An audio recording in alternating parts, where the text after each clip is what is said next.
Hello and welcome to another journey into the past, where ancient stories teach us about the strength of the human heart. Today I'm going to tell you a story that happened more than 140 years ago in the arid sertão of Pernambuco, about a woman who discovered that dignity is worth more than survival, and a man who learned that love can bloom even in the driest land. A story of resistance, of unlikely encounters, and of how two wounded souls can heal each other. Prepare to meet Antonia das Chagas Toinha and João Batista Ferreira in a narrative that shows us how hope can flourish even under the most unforgiving sun. Before we begin, tell me in the comments, what city are you watching from? I love knowing where you're from. And if this story touches your heart, don't forget to subscribe to the channel and leave that like. It helps me so much to continue bringing these emotional narratives to you. Now let's go together to the year 1881 in the small village of Conceição do Mato in the Pernambuco Sertão. The Thirst and the Dignity. Year 1881, Conceição do Mato, Pernambuco Sertão. The calico dress, which had once been blue as the sky of St. John, now bore the colors of the road: ochre from dust, brown from dry earth, dark stains from sweat that would not cease. Antonia das Chagas had been walking for 5 days, and her bare feet knew every stone of the path between Conceição do Mato and the hills that disappeared on the horizon. The midday sun fell on her head like molten lead. Toinha, as they had called her since childhood, raised her eyes to the cloudless sky, searching for a sign, a promise that this journey would end. But she found only the merciless blue that mocked her thirst. In her tired mind, memories mixed like mirages: José Miguel falling into the dry cistern, the dull sound of the body hitting the bottom, the screams no one heard. 8 months had passed since then, 8 months in which she had tried to carry on alone, planting string beans on the land that remained, raising the 3 chickens that were left, until Colonel Sebastião Paranhos appeared with his henchman, leather hat, and cruel smile. "Listen, woman, your José Miguel left owing me 500,000 reis from a cockfight bet. Now you're going to pay one way or another." Toinha knew her husband had never gambled. José Miguel was a man of prayer, of honest work, who kept the few vinténs he earned in a buried can behind the house. But against the colonel's word, who would believe a widow without protection? The dry wind swayed the mandacaru cacti, and she pressed against her chest the only possession she had brought, a small wooden oratory with an image of Our Lady of Sorrows. The tears she could no longer cry burned inside, hotter than the sun that punished her skin. She needed to find shelter before night came. In the sertão, darkness was even more dangerous than thirst. The adobe house emerged among the umburana trees like a promise. Small, simple, but with whitewashed walls that reflected the sunlight, like a lighthouse in the arid vastness. Toinha felt her legs weaken and knew she couldn't take another step. João Batista Ferreira was in the yard, mending the stone fence that protected his small herd of goats, when he saw the staggering figure approaching. A man of 38 years, burned by sun and wind, he let the tool fall from his hands and ran toward the woman collapsing right at his door. "Hey, lady!" he shouted, arriving in time to catch Toinha before she hit the stone ground. She opened her eyes slowly, like someone awakening from a bad dream. The first face she saw was João Batista's, unshaven beard, clear eyes full of sincere concern, calloused hands that held her gently. "Water," she managed to whisper. João Batista carried her into the house and placed her in a cotton hammock stretched across the living room. He fetched his clay water jar, took out the coconut shell cup and offered fresh water, small sips like someone who knows that desperate thirst can be crueler than the lack itself. Toinha drank slowly, feeling life return to her veins. She observed the house, clean, simple, with the smell of wood smoke and something else, an ancient sadness that seemed to have permeated the walls. "Where does the lady come from?" João Batista asked, respectful, unhurried. "From nowhere," she replied, her voice still weak. "And I'm going to nowhere too." He understood. In the sertão, those who fled usually had good reasons. When Toinha tried to get up, João Batista gestured for her to remain lying down. It was then that she, accustomed to the cruel world of men who charged a price for everything, said the words she had been rehearsing for days. "If I give myself to you, can I stay?" João Batista stopped moving. He looked at her with an expression that mixed sadness and something she couldn't name. He responded with a firm voice, without aggression, but with a dignity she had never encountered. "Here a woman doesn't pay for lodging with what God gave her as sacred." The silence that followed was different from all the silences Toigne had known. It wasn't the silence of fear, nor of shame. It was the silence of someone who had just discovered something new in the world: respect. But who was this man who offered shelter without asking for anything in return? Night fell gently over the hills, and João Batista lit the kerosene lamp. The golden light danced on the clay walls, creating soft shadows that seemed to welcome the house's secrets. Toigne, still lying in the hammock, watched the host prepare a chicken broth with squash. His movements were precise, careful, like someone who had learned to cook out of necessity, not choice. "Have you lived alone for a long time, sir?" she ventured to ask. João Batista stopped stirring the pot. The question touched a wound he kept well guarded, as if words could make it bleed again. 5 years, he replied, without turning to her. "My Maria das Dores and my little girl Rosina left 5 years ago." "Illness?" Toigne asked, even more quietly. "Gunmen of Colonel Inácio Rabello." His voice became harder. "They wanted these lands. I was in Feira de Santana, selling cattle. When I returned—" He didn't finish the sentence. He didn't need to. In the Sertão, stories of violence repeated like familiar litanies. João Batista pulled from his chest a leather cord. Hanging from it, a small blue cloth reliquary, faded by time and the salt of tears. It was hers, Our Lady of Sorrows. Maria prayed every day with this reliquary in her hand. Toigne felt her heart tighten. Here was a man who also carried his pain, but who still found strength to welcome a stranger without asking for anything in return. "And why didn't you leave here?" João Batista finally turned around. His clear eyes reflected the lamplight. "Because they are buried in this land.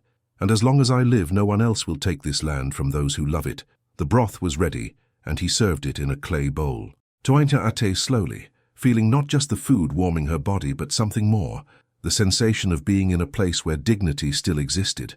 Outside, the wind whispered among the mandacaru cacti, and she wondered if it would be possible to begin life again there, in that house that held stories of love and loss, protected by a man who still believed in goodness.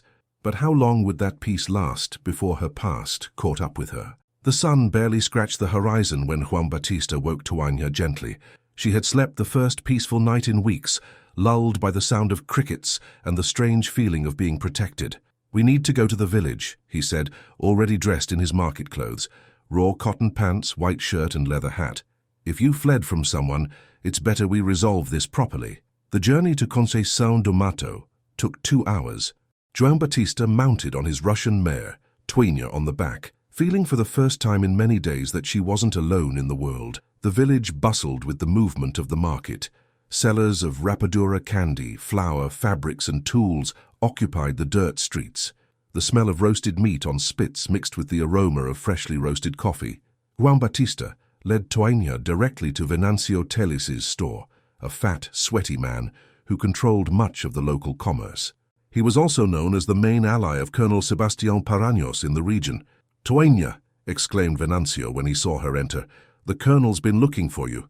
Said you disappeared owing 500,000 reis." "She owes nothing," João Batista interrupted, his voice calm but firm. "But if there's a debt, I'll pay it." Venancio looked at João Batista with surprise. He knew the cowboy as a serious man, but didn't expect this intervention. "And in exchange for what?" he asked maliciously. "She'll work on my property for 18 months, cook, care for the animals, make cheese. Nothing more. After that, she's free to choose her destiny." Toigne looked at João Batista with wide eyes. Never had anyone negotiated for her without asking for anything intimate in return. Venancio scratched his belly, thoughtful. It was an agreement that might interest the colonel. The money would come in, and Toigne would be watched. "I'll send for the colonel," he finally said. While they waited, Toigne and João Batista sat on the church porch. Father Cicero Dantas, a thin man with kind eyes, approached. "May God bless you," he greeted. "I heard about the agreement you intend to make. João Batista, are you sure about what you're doing?" "I am, Father. It's what Maria das Dores would do if she were in my place." The priest smiled. He had known João Batista for years and knew of the goodness that dwelt in that wounded heart. When Colonel Sebastião arrived, mounted on his bay horse and followed by 2 gunmen, Toigne felt the old fear return. But João Batista's hand lightly touched her arm, transmitting silent strength. The agreement was sealed right there, in front of the church, with the priest as witness. 500,000 reis for José Miguel's debt. 18 months of work, protection guaranteed. But Toinha couldn't stop thinking, was this just the beginning of something bigger? The first months of 1882 brought blessed rains. The Sertão, which had seemed dead under the relentless sun, resurged green and flowering like a miracle. The umburana trees covered themselves with leaves, the mandacaru cacti displayed yellow flowers, and the red earth exhaled the sweet smell of life being reborn. Toinha learned the house's routine with the dedication of someone who had finally found a purpose. She woke before dawn to milk the goat Esperança, prepared the curd cheese that João Batista sold at the market, tended the small garden where cilantro, scallions and peppers grew. He, in turn, proved to be a patient teacher. He taught her the secrets of weather, how to read clouds, how to feel rain in the wind, how to know when the goats were restless. He spoke little, but each word carried weight. In the afternoons, when work was done, Toinha sat on the porch to sew. It was then that João Batista took his old accordion, an inheritance from his father, and played melodies that made the wind stop to listen. "Where did you learn to play like that, sir?" she asked one afternoon while mending a shirt of his. "My mother used to say that music is medicine for wounded souls," he replied, without stopping playing. "Since Maria and Rosinha left, the accordion is what helps me not forget how to smile." It was true. Toinha had noticed that when he played, João Batista's face softened, as if the music brought back the man he had been before the tragedy. One full moon night, something changed. Toinha was in the kitchen preparing rapadura when she heard a commotion in the corral. She ran outside and saw João Batista in the middle of the fence, struggling to tame a wild colt he had bought at the last market. The animal reared, snorted, tried to throw off the man who persisted in mounting him, but João Batista didn't use brute force. He spoke low with patience until the colt began to yield to trust. Toinha stood there watching, and for the first time felt something she dared not name. It wasn't gratitude, nor friendship. It was an awakening, a recognition that this man awakened in her the woman she thought had died along with José Miguel. When João Batista dismounted and looked at her, Toinha didn't look away. For a few seconds they stayed like that, measuring each other, recognizing each other. "Toinha," he said, his voice lower. "I know," she replied. "I know there are still 12 months before I'm free. But what? But what if I don't want to be free? What if I want to stay here forever?" João Batista closed his eyes as if her words had touched a physical pain. "It can't be like this. Not while you're paying a debt. Not like this." Toinha understood. For João Batista, honor was worth more than desire. But how could they wait so long when their hearts had already chosen? March 1882 arrived with strange winds. The rains stopped suddenly, and the sky took on a yellowish color that the older folks knew well. It was sandstorm time, the kind that could drag away animals and knock down houses. João Batista watched the restless horizon, where a wall of dust formed like a biblical plague.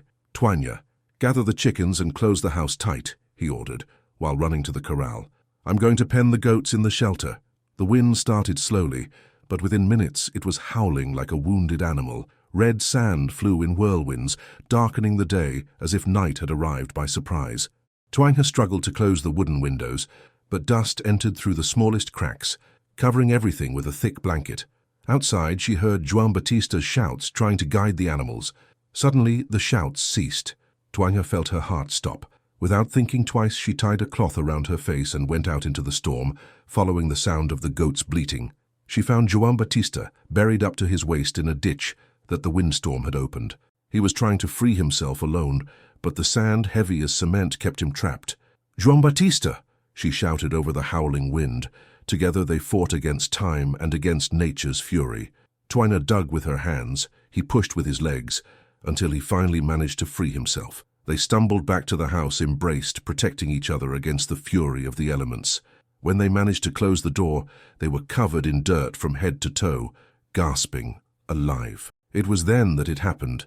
Without thinking, without measuring consequences, Toinha pulled João Batista's face close to hers and kissed him, a desperate kiss, full of fear of having lost him, full of relief at being safe, full of everything they had been keeping for months. João Batista responded, his calloused hands caressing Toinha's dusty face, as if he wanted to memorize every feature. When they separated, he looked into her eyes and slowly took from his chest the reliquary of Our Lady of Sorrows. "It was hers," he said, placing the cord around Toinha's neck. "But I think Maria would like you to have it." Tuanha felt tears mix with the dust on her face. In that simple gesture, João Batista had given her more than a sacred object. He had given her his heart and his trust. Outside, the storm continued roaring, but inside the small adobe house, two wounded hearts began to heal together. Would the peace last, or were new tempests yet to come? The sandstorm passed, but left signs everywhere: fallen trees, destroyed fences, lost animals. João Batista and Tuanha worked side by side to rebuild what the wind had taken, and with each passing day, the bond between them strengthened. April brought the Sertão autumn, with cool mornings and hot afternoons. It was on one of those mornings that Tuanha's nightmare came galloping back down the road. Colonel Sebastião Paranhos arrived accompanied by 3 gunmen, all armed, all with the expression of those who came to settle pending matters. João Batista was in the corral when he heard the horse's noise. "Tuanha, stay inside the house," he whispered, but she was already by his side, the reliquary clutched between her fingers. "João Batista!" shouted the colonel, still mounted. "I came to get what's mine." "The agreement was fulfilled," João Batista replied, his voice firm. "I paid the debt as agreed." The colonel dismounted with a cruel smile that Tuanha knew well. "Ah, but now a new debt has appeared. José Miguel, her late husband, owed another 200,000 reis to my compadre in Ceará, and that compadre, well, he's willing to forgive the debt if he marries the widow." Tuanha felt the ground flee from under her feet. It was the trap she had always feared.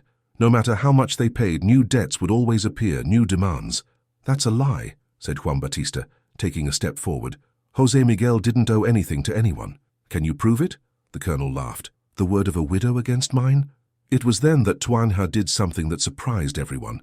Instead of backing down, she advanced toward the colonel, eyes blazing. "I can prove it," she said, her voice trembling not with fear but with rage.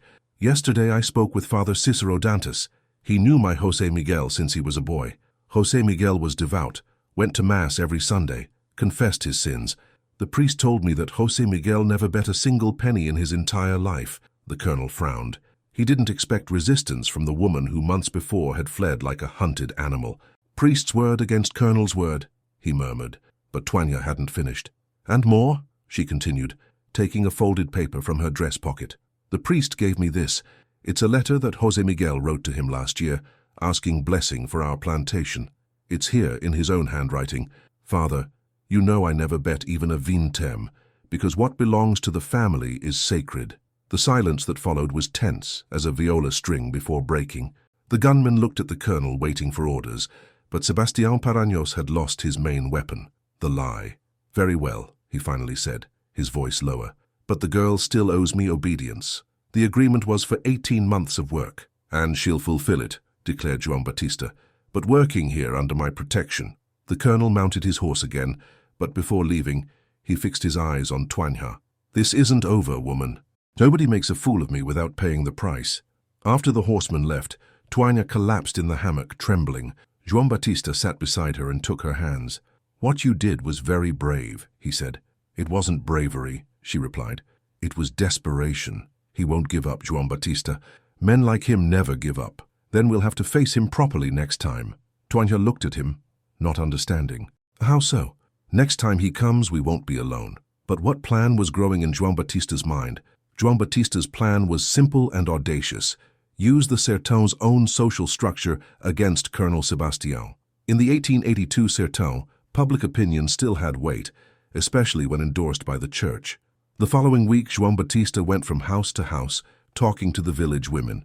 He sought Dona Quitéria, the most respected midwife in the region, a white-haired lady with firm hands who had brought into the world half the inhabitants of Conceição do Mato. "Dona Quitéria," he said, hat in hand, "did you know José Miguel?"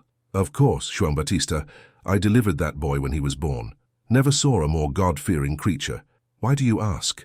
João Batista told the whole story. The persecuted widow, the invented debts, the colonel's greed. Dona Quitéria listened, shaking her head, indignant. "This is shameful," she declared. "José Miguel didn't owe a single vintém to anyone. I'll talk to the other women." And she did, with Sinhá Luzia, the folk healer, with Dona Rosa, who sold sweets at the market, with all the devout women who attended church and formed the most efficient gossip network in the region. In a few days, the entire village knew the true story of Antônia das Chagas. The final confrontation happened on a Thursday market day when the church square was full of people. João Batista had arranged everything with Father Cicero. When the colonel came to collect his new debts, he would find organized resistance. Colonel Sebastião appeared punctually at noon with his gunmen, expecting to find João Batista alone. Instead, he found himself facing a small crowd: Dona Quiteria, Sinha Luzia, more than 20 village women, plus the priest himself. "Colonel Sebastião," said Father Cicero, his voice clear and strong, "I came here to give public testimony that José Miguel Ferreira da Silva was an honorable man his entire life, never gambled, never owed, always paid his tithes on time." "And I also testify," shouted Dona Quiteria. "José Miguel was like a son to me, a boy raised in the church who knew how to pray before he could speak properly." One by one, the women gave their testimonies. And the colonel, accustomed to intimidating people alone, found himself surrounded by a force he didn't know how to combat. Truth protected by community. It was then that João Batista stepped forward, pulling from his pocket a heavy leather pouch. "Colonel, to close once and for all any debt you might allege, I bring here 300,000 reis. It's more than any real debt that could have existed."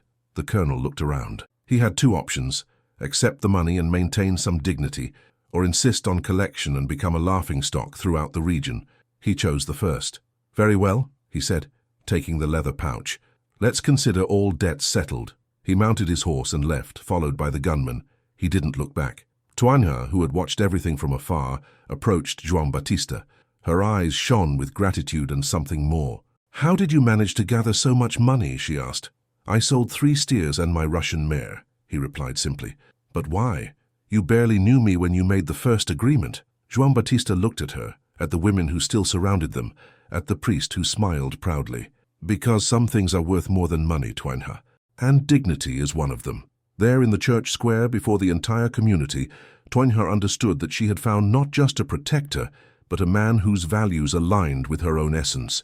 But 6 months of the agreement still remained. Would that be too long to wait? June 1882 arrived with the dry cold of the Sertão winter, and with it came the day Tuanya both eagerly awaited and feared, the end of the 18-month agreement. The night before, she couldn't sleep. She stayed on the porch looking at the stars, the reliquary of Our Lady of Sorrows between her fingers, thinking about the paths life had taken since that day she had arrived staggering to this house. João Batista didn't sleep either. He stayed in the living room hammock, listening to the small sounds of Tuanya moving in the bedroom, knowing they were both living the same anxiety. In the morning she prepared coffee as she always did, but her hands trembled as she served. He drank in silence as he always did, but his eyes never left her face. "Tuanya," he finally said. "Yes, you are free." The words hung suspended in the air like golden dust in the morning light. Free. She could leave, remake her life elsewhere, far from the ghosts of the past. "What if I don't want to be free?" she asked, with the same courage she had shown when facing the colonel. João Batista slowly rose from the table. He approached her, stopped at a respectful distance, as he always did. "What do you want, Tuanya?" "I want to marry you. I want to stay here forever. I want this house to become our real home." He closed his eyes, as if the words were a prayer he dared not believe would be answered. "Are you sure? You can go anywhere now, start a new life."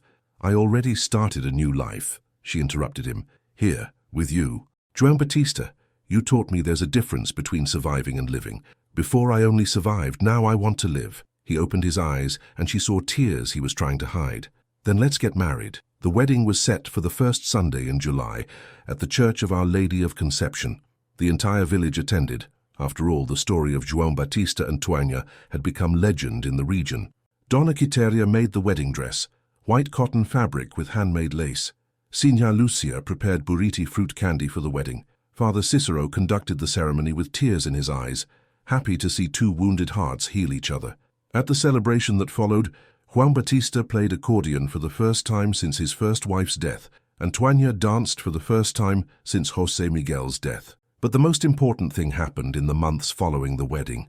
The adobe house, which had previously sheltered only loneliness and sad memories, became a refuge known throughout the region. Tuanya, who knew firsthand what it was like to be an unprotected woman, opened the doors to other women in similar situations. The house became known as Tuanya's Inn, a place where women fleeing violence, helpless widows, orphaned girls found temporary shelter, and helped to rebuild their lives. João Batista completely supported his wife's initiative. Together, they taught the women trades that could sustain them, making cheese, sewing, planting gardens, raising chickens. But Tuanha went further. She began teaching basic literacy to the women who arrived illiterate, using a primer that the priest lent her. On Sundays, after Mass, she gathered neighborhood children for catechism and reading classes. Life had gained a purpose greater than their own happiness. How would the future unfold for this love born from adversity? Caruaru, March 15, 1885. My dear Comadre Antonia, I write this letter to tell you the news from Conceição do Mato, which has changed so much that you wouldn't recognize our village if you came back here. Do you remember Tuanha, that girl who fled from Colonel Sebastião 4 years ago? Well, she and João Batista transformed that little house lost among the hills into a true, miraculous sanctuary. Tuanha's Inn, as everyone calls it now, is known in 3 states. Women come from far away just to spend some time there, learn a trade, heal the wounds of their souls. Some stay briefly, others spend months, but they all leave there different, with dignity in their hearts and a clear direction in life. Tuanha herself became a teacher of basic letters.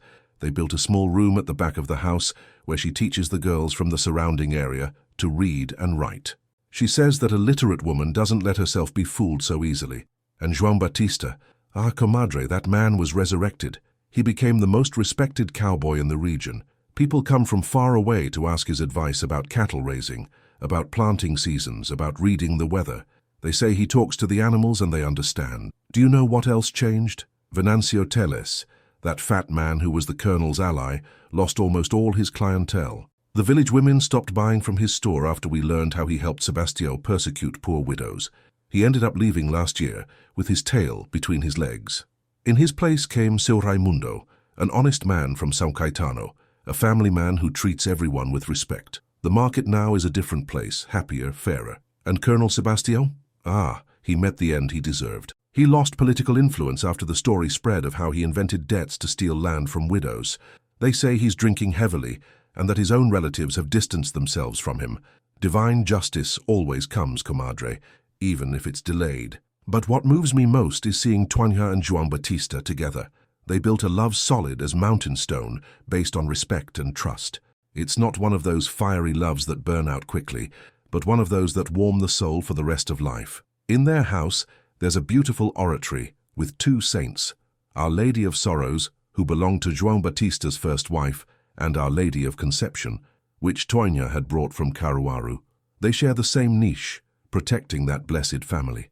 The goat raising has prospered so much that they sell curd cheese to 3 neighboring villages. And Tuanha's garden is the most beautiful in the region. It has everything God created: cilantro, scallions, peppers, okra, string beans. Comadre, when I see those 2 working together in the yard, him herding the goats, her hanging clothes on the line, it seems like I'm seeing happiness itself taking shape in the world. It's not the happiness of those who never suffered, but the happiness of those who knew how to transform suffering into wisdom. And do you know what I find most beautiful? It's that they didn't forget where they came from. Every person who knocks on their door is well received. Every needy person finds a plate of food and a word of comfort. Their house became a beacon for those who wander lost in the world. Sometimes on Sunday afternoons after Mass, João Batista takes the accordion and plays on the porch. Tuanha stays beside him, humming softly, and the children gather in the yard to listen. It's such a beautiful scene that even the hardest hearts are moved. Comadre, they taught me something, that true love is not just what unites man and woman, but is also the love that overflows to others, that heals old wounds, that builds hope where there was only despair. I end this letter sending her embrace to you. Tuanha always asks about her distant friends and prays for them all in the novenas to Our Lady. May God bless your family and keep you always. Your comadre, who esteems you greatly, Quiteria dos Santos. The year 1885 brought changes that neither Tuanha nor João Batista expected. The improvised school at the back of the house had grown so much that Father Cicero suggested building a proper building for the classes.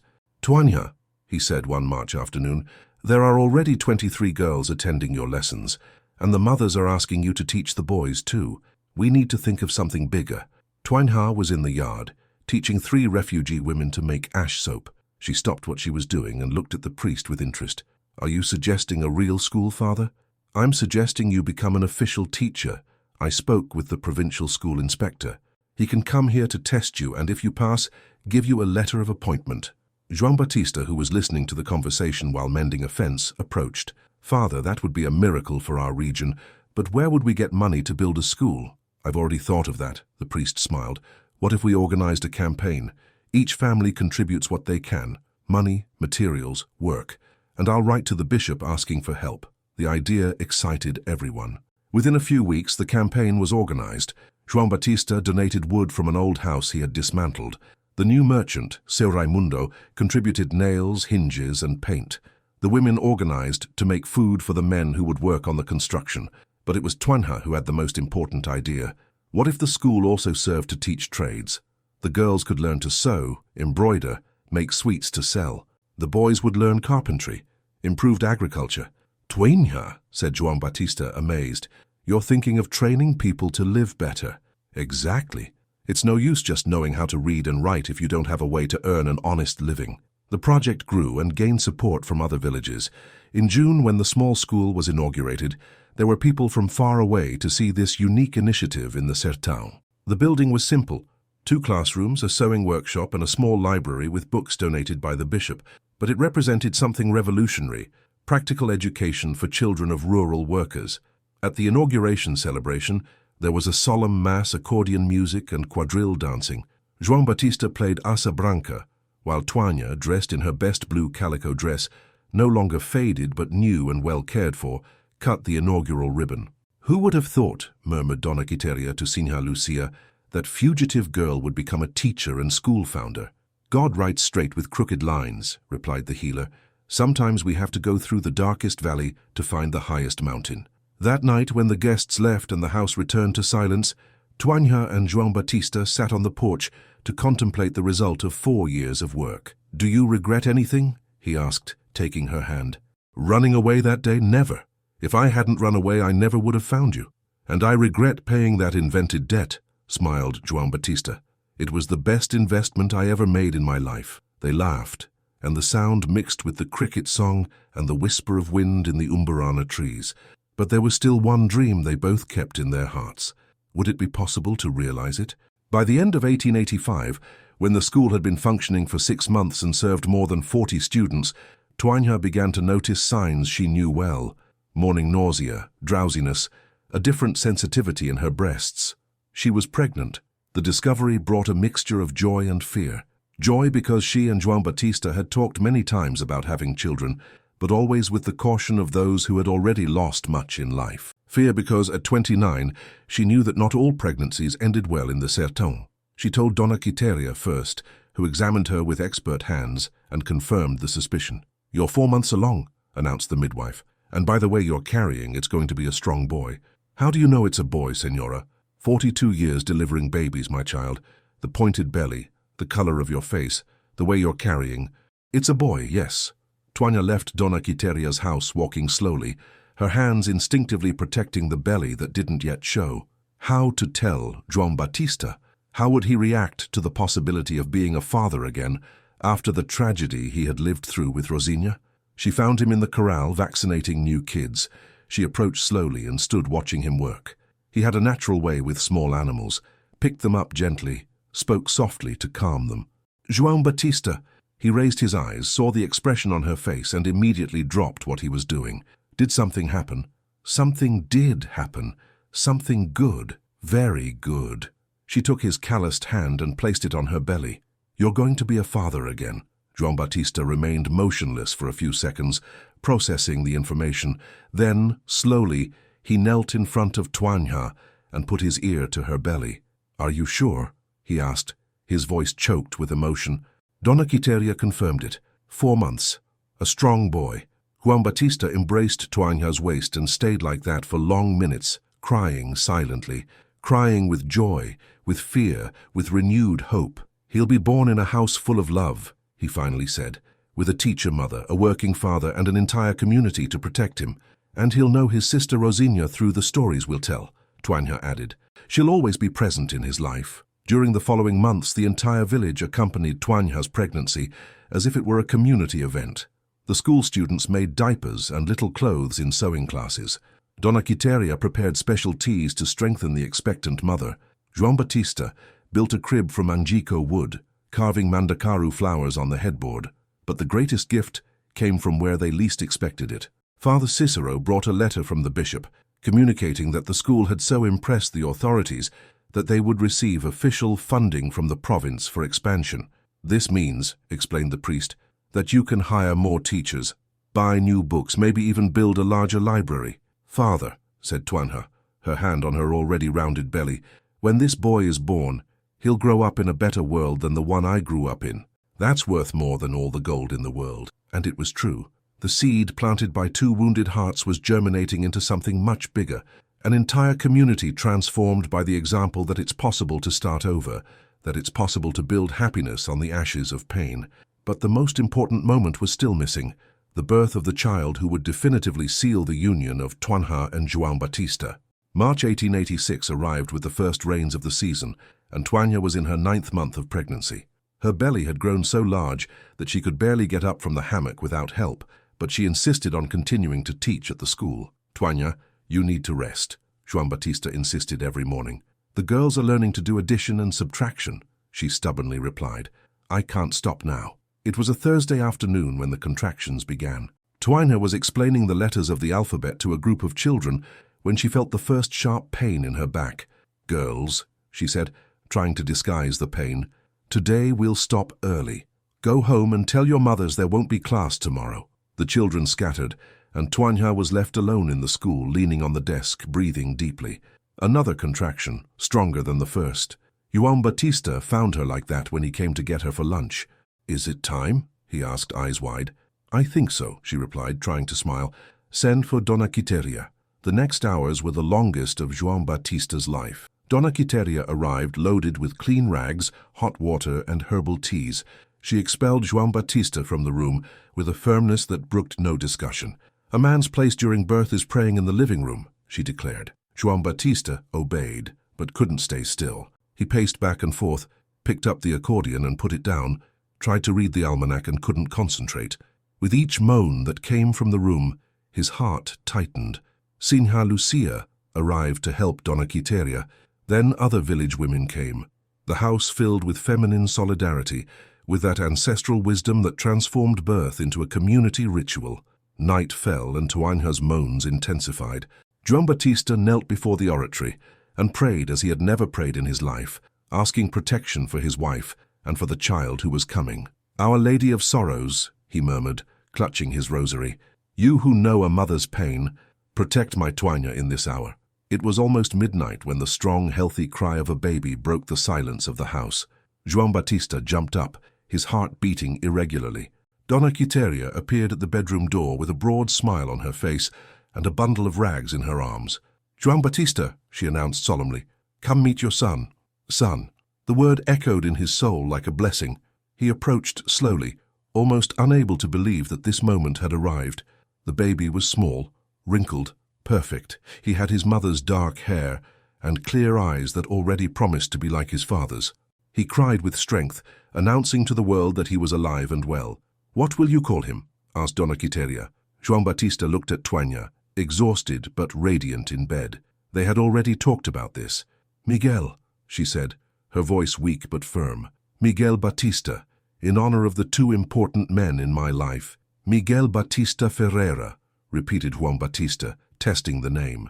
"Welcome to the world, my son."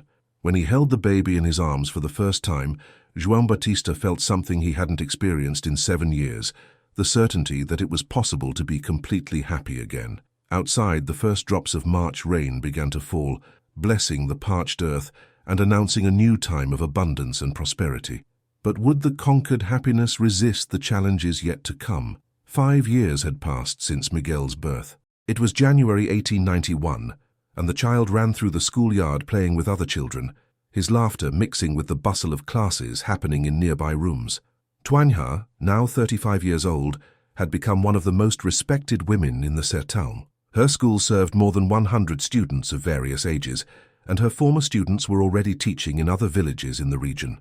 The Tuanja method, as they began to call it, combined letters and numbers with practical teaching of trades, creating a generation of young people prepared to face life with dignity. João Batista, at 43 years old, was considered the greatest specialist in goat raising in 3 provinces.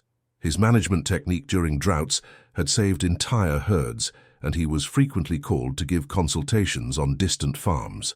But he never stayed away from home for more than 3 days. He had learned in the most painful way possible that family is the most precious treasure a man can have. That January afternoon, they were on the porch watching Miguel play when an unexpected visitor arrived. A well-dressed man mounted on an expensive horse accompanied by 2 other riders. "João Batista Ferreira?" asked the man, dismounting. "That's me. How can I help you?" "My name is Colonel Antonio Almeida from Petrolina. I came to offer you a position as administrator on my farm. Salary of 100,000 reis per month, big house for the family, school for the boy." It was a tempting proposal. 100,000 reis was more money than João Batista earned in 6 months. But he looked around, at the functioning school, at the women who still came seeking refuge at Tuanha's inn, at Miguel playing with the neighbors' children who had also become family. "Colonel, I appreciate the confidence," replied João Batista, "but my place is here." "You're refusing? But why?" It was Tuanha who answered, rising from the rocking chair where she was mending a shirt. "Because some things can't be bought, Colonel. Happiness is one of them." The colonel looked around, trying to understand what was special about that place. He saw only a simple house, a small school, goat raising, an apparently ordinary life. He couldn't see what João Batista and Tuanha saw, a home built on foundations of mutual respect, a community transformed by the example that it's possible to overcome evil with good, children learning that education is the key to freedom, women discovering they deserve dignity. "Very well," said the colonel, mounting again. "If you change your mind, you know where to find me." After the visitors left, Miguel ran to his parents. "Papa, why did the man want us to go away?" João Batista picked up his son and pointed to the oratory on the porch, where the images of Our Lady of Sorrows and Our Lady of Conception shared the same niche. "Miguel, I'm going to tell you a story. Once upon a time there was a very sad man who lived alone in a little house, lost in the middle of the wilderness." And he told. He told about the woman who came fleeing, about the agreement that became love, about how 2 wounded people could heal each other and still help others heal too. Miguel listened with wide eyes as if it were the first time he heard that story, although he already knew it by heart. "And did they live happily ever after?" he asked, as he always asked. "They learned that being happy doesn't mean not having problems," replied Tuanha, sitting beside her husband. "It means facing problems together, with love, with courage, and always helping others face theirs too." The sun was setting behind the hills, painting the sky orange and pink. At the school, the last classes of the day were ending. In the yard, the goats were settling for the night. In the kitchen, dinner waited on the table. It was a simple, everyday, common scene. But it carried within it proof that it is possible, yes, to build lasting love on the ashes of pain, that it's possible to transform a story of flight and fear into a story of courage and hope. João Batista took his accordion and played Asa Branca, while Tuanha hummed softly and Miguel tried to follow the melody. The sound spread through the neighborhood like a hymn of gratitude. There, in that adobe house among the umburana trees, 3 people had discovered the simplest and most difficult truth in the world, that true love is not just feeling, but is choice, construction, daily giving, patient work of transforming 2 wounded eyes into a healed we, and that this healing, when it happens, overflows to the world around, creating concentric circles of goodness that spread as far as the eye can see. The story of Tuanha and João Batista had become legend in the Sertão. But for them it was just life. Simple, difficult, beautiful, complete. As Dona Quiteria had said years before, God writes straight with crooked lines, and sometimes we have to pass through the darkest valley to find the highest mountain. They had found their mountain, and now they helped others find theirs.